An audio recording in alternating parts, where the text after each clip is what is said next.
Hi, what's up? Welcome back to my channel. It's your girl Alex A and T-Cherie, baby.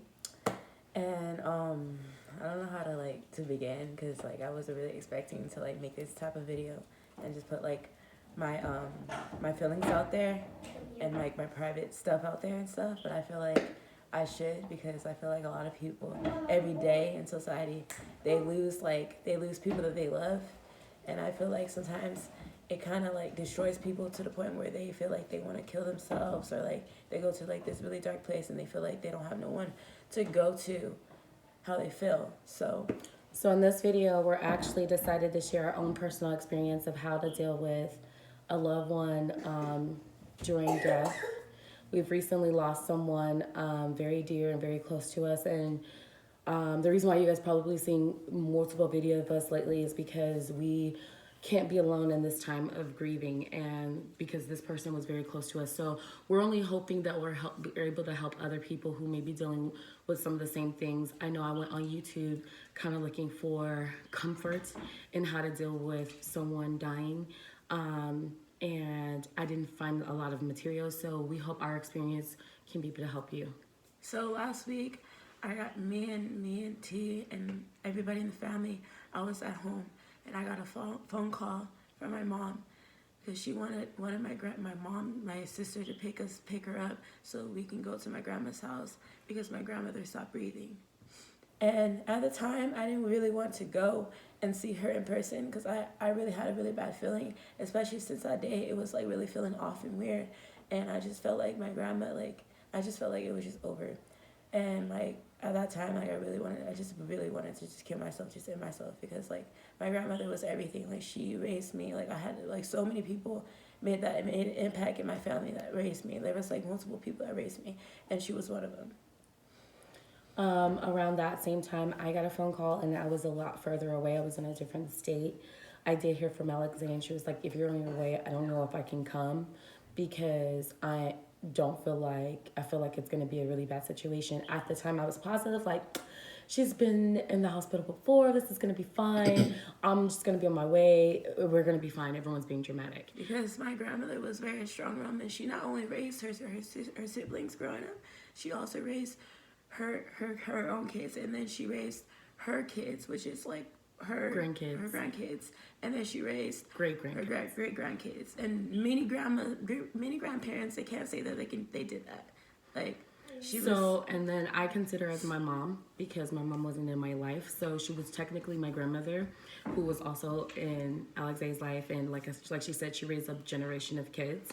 But anyway, moving forward, I thought positive. She kind of already had a feeling. We all had our own personal relationships with her. She had more of a feeling that it was going to be bad. Called me right away, and I told her, things going to be fine. I'm on my way. No worry. I'll find out what's going on. Lo and behold, she had stopped breathing. And not only did she stop breathing, she went unconscious, had a very traumatic bleed in the brain that affected the stem area, which is all reflexes.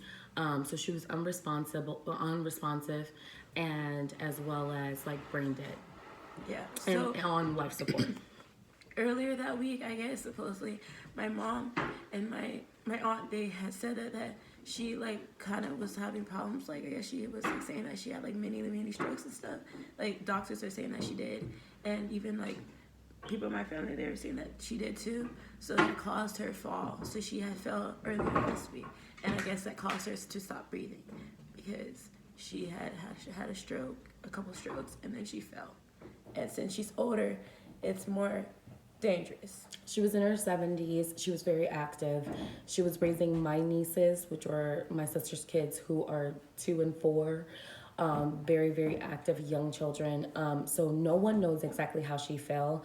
No one knew how long she had these symptoms, and no one really knew how long the bleed had happened, because by the time she got to the hospital, we were told that the bleed had already been there and did its damage, and that it was a very, very slim chance of recovery. And my grandmother has always been the person where she's very stubborn, where she didn't want to go to hospital because she wanted to make sure that like that we didn't worry. that we didn't worry, or like the kids that she was taking care of, like which is my cousins, which is her nieces. She wanted to make sure that they were okay because they're in the system. And the oldest one, she's adopted, but the youngest one, that's two, she's not. So they're like in the system. So she didn't want to lose them. So she stopped her health to make sure that our family was okay, that our family was together. So that's the reason why she was scared to go to the hospital. And I feel like maybe if she did go to the hospital, she wouldn't be gone. At this time, we've done a lot of crying. So if you're dealing with something very similar, where we just give you a background of how close this woman was to us and how much she's impacted our entire life. It's a lot of us that she's impacted, along with, of course, church members and other family members that she impacted and affected their lives, for the greater. So our grieving process has been we decided to do this video to maybe help others who's listening about grieving, and let you know what we've been doing to help each other, but like being with each other all the time, like making sure that we're in contact and stuff, and not be alone and stuff. Like it's very important to not be alone, because I feel like sometimes, like what I've been doing lately is just being in my room and stuff and all that. It's just that for me, I'm like an outgoing person. Like I like being on social media. I like doing TikToks. I don't know, I like being on social media, and like I like doing YouTube videos. So like my siblings, they're different compared to me. So instead of them grieving, they just like smoking and just getting high with weed. But for me, I don't really smoke. I don't smoke at all. So for me, it's just like I just stay in my room and stuff and just be alone. And not to say that's bad. You got some people who have different habits that they do that make them feel better. We just want you to know that there's alternatives that you can do. You have some people who may use cannabis to help them, some people who may use alcohol, some people that may use their art. Like, as you guys know, I do music, so this isn't the first death that I've been dealing with in our family. My great-great-grandmother died 4 years ago, and she actually died in my arms. So I took that a lot more traumatic. This we're definitely taking traumatic, but that one really affected me and sent me over like some edge, and I was alone a lot.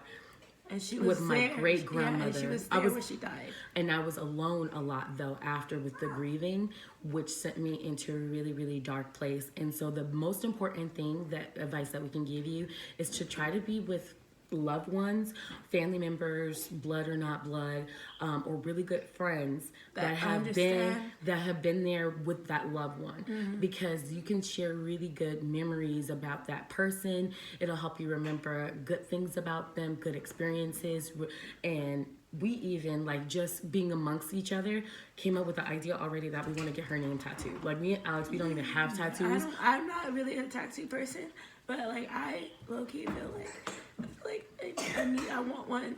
Like normally I'm just like, nah, I don't fuck with tattoos. Like I don't have no personal problem with tattoos, but for me personally, it's just like I don't like to mark things on my body and stuff, and then regret later that for me to mark it, like be like, oh yeah, I should have done it. But I feel like this is like a really meaningful thing, and I feel like I really loved her. I really did deeply love her, so I feel like it's nothing wrong with me putting her name on there. And I have her as my middle name too, so I feel like it's not really a big deal. So, and I agree with Alex, like, because I don't have any tattoos either, but I've always wanted one, but been kind of scary about what would be meaningful. Yeah. So this right here, not only are we wanting to do that as a bunch of us in the family want to do the same signature, different body parts, and maybe kind of customize it, but pretty much the same signature of her name. She had this very unique like signature, and we just want to share a piece of her because she still follows us.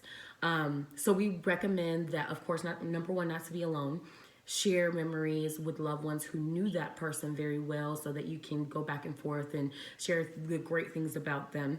And second, maybe do something to help you remember them for long term in a very good light, not in a dark light.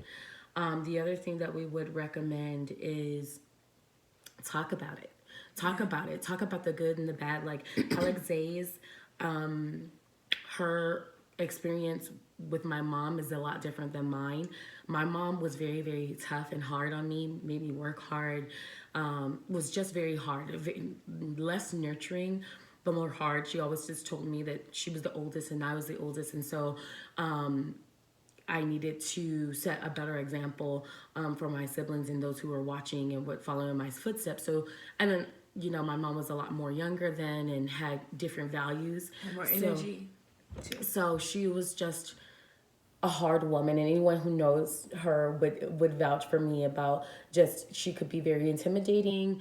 I just always wanted her to be proud of me and never felt that, even now that she's gone, never felt that I've completely made her proud of me. Others would say, like Alex, they would say I'm wrong, but that's how I feel. And I feel that I didn't make her proud. I feel like maybe our relationship wasn't the best that it could be, although I accepted it for what it was. I always felt like I was chasing for her approval and never got it. And now that she's gone, it hurts me even more because I can't talk to her about it. I can't fix it. There's no more time, you know? So It just happened so fast, like unexpected. Because my grandmother was really strong. Like she'll go to hospitals all the time. Like 2 months ago, she had like a swollen leg, but you know we didn't really think, oh yeah, she's gonna be dead. Like in a couple months, like it wasn't like that. And it's so sad. Another thing that we've been doing that made us sad but felt like we have a piece of her is, what was that, last night? Last night, we had some saved voicemails where we can hear her voice. And at first it was very hurtful, but then towards the latter part of us listening to it, we were just like, we have to save these. Because when you miss her, then I can hear her voice again. Yeah, because then over time, you'll probably forget her voice. So it's The way she smells. the way that yeah. And so if you can save, and like I'm so big on this, my family wasn't, footage. And like that's part of the reason why we're really big on social media, because like there's parts of our lives that we're missing. Yeah. Our parents weren't big on pictures, weren't big on recording family events. We don't have a lot of footage Right, we don't have a lot of it, so we're very excessive because it's important to us to be able to go back. And so if you have something of a loved one, that a recording, a video recording, save it. Like I'll do things like email things to myself, so I'll never forget it, you know? Yeah. Do we have any other advice? I just feel like, and you feel like that it's like the end of the world. Like you feel like you just don't want to live life anymore. I feel like you should just surround yourself with loved ones, because I know that you're feeling hurting about who you lost and who you loved and stuff. But at the end of the day, the people that's around you, they're feeling the exact same thing. And the person that you lost and loved, how would they feel if they were still alive? If you're doing like stupid stuff that you normally don't do, or like just in general. Another thing that you gotta be mindful of during this time, there's a bunch of people that's gonna tell you, oh, you know, talk to me if you want to talk to me. Yeah. Oh, I'm here to help you. I'm here to vent. But they have no idea who this person was that you just lost. How much did they mean to you?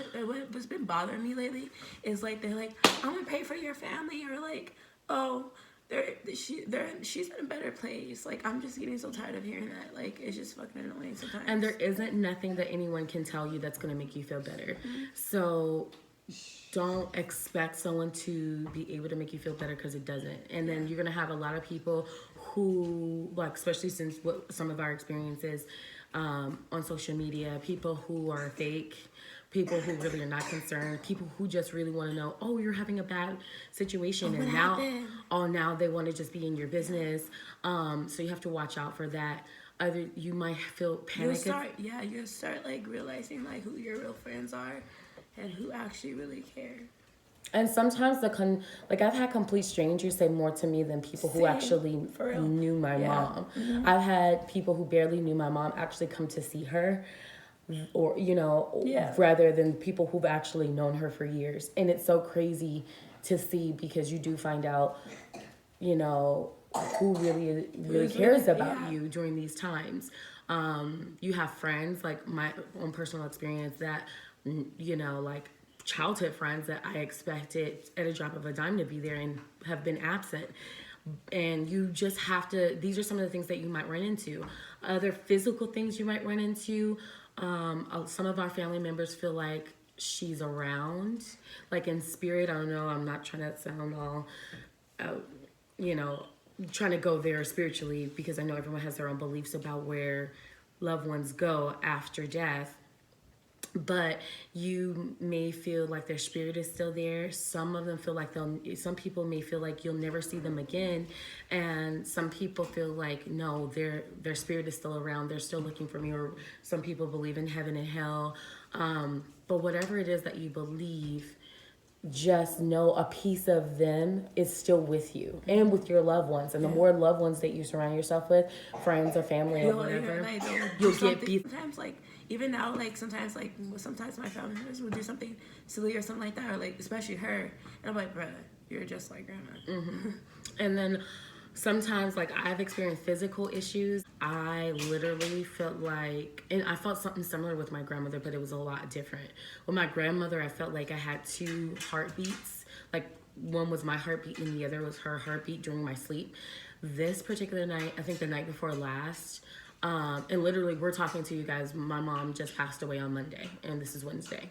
So, anyway, but the other night I felt like my heart was stopping as I was trying to go off to sleep, like as I was drifting off into a deeper level of sleep. Monday. I believe on Monday, yeah. Okay. Monday or Sunday. I think it's Sunday. It was Sunday night and then Monday morning. Morning, yeah. It was Because we didn't get the news, yeah. Yeah. So I even experienced some things like that has kind of freaked me out. Another family member has stated that they felt like she was standing over them while they were sleeping. Like, I feel like the day after, like the same night when I found out, I was laying in bed and I could have sworn, like, I thought I saw her, like, body or, like, her ghost, like, that she was, like, sitting right, like, next to my bed or some shit. Like, it was, like, crazy. And I just got scared and stuff. And then I just, like, covered my, cause, like, how I sleep is, like, I sleep really weird. Like, when I sleep, like where I have, like, covers over my head. And I've done that since I was little, cause I used to be scared of the dark. So it just, like, comes natural. But yeah, like, I could have sworn, like, I saw her, especially when I went over to her house. I thought I saw her, like, I was, like, in the garage getting something out of the refrigerator. And, like, I could have sworn that I saw her freaking, I saw her, like, her body in her car. Like, just, like, she's, like, sitting in the front seat or, like, in the back. It was really creepy. It was scary. Well, also, the other thing I can advise you to get, and I did this with my grandmother, is take a few items. I took my grandmother's hairbrush so that, like, it had, like, this distinctive smell. And, like, I've never cleaned it. I know that might be creepy to some people, but I keep it in, like, a Ziploc secured bag. And occasionally when I was thinking about her, I will smell it because it smelled like her. I kept, like, a watch. I do. I kept a watch, and I kept something else. Oh, she had these candies that she liked. I kept this candy. That my great-grandmother liked or whatever in a Ziploc bag. My dog actually got to some of it, and I savaged the rest just because it meant that much to me. And then for me, I wrote a song. For my grandmother. You said the same song at the funeral.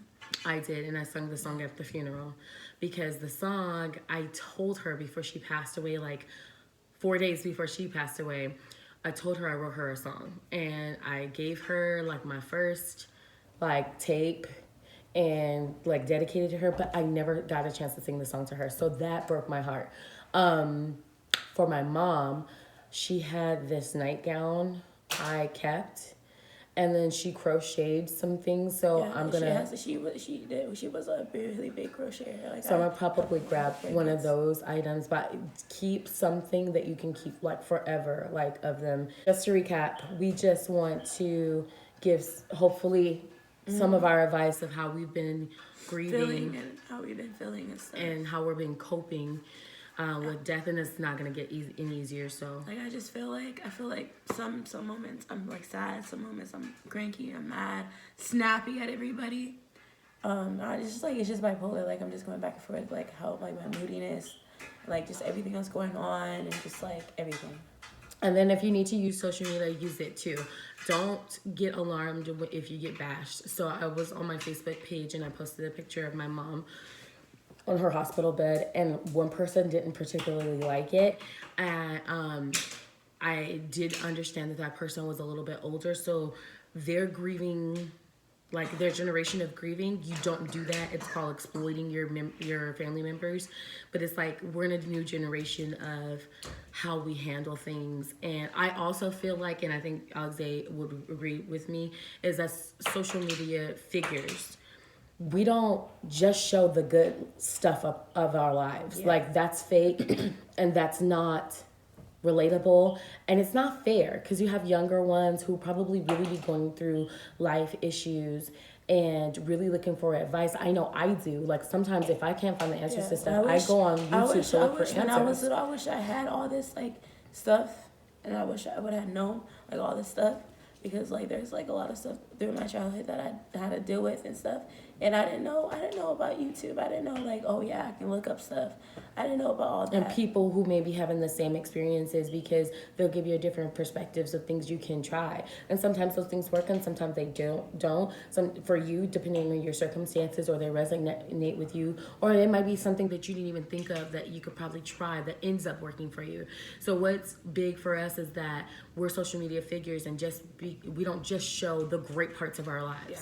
We also feel that if we're going to do this, to be real as possible and show even some of the sad parts. So if you're someone like that, we hope that this helps you. Yeah. And I hope you guys like this video, and that's it. Thank you for listening. Bye.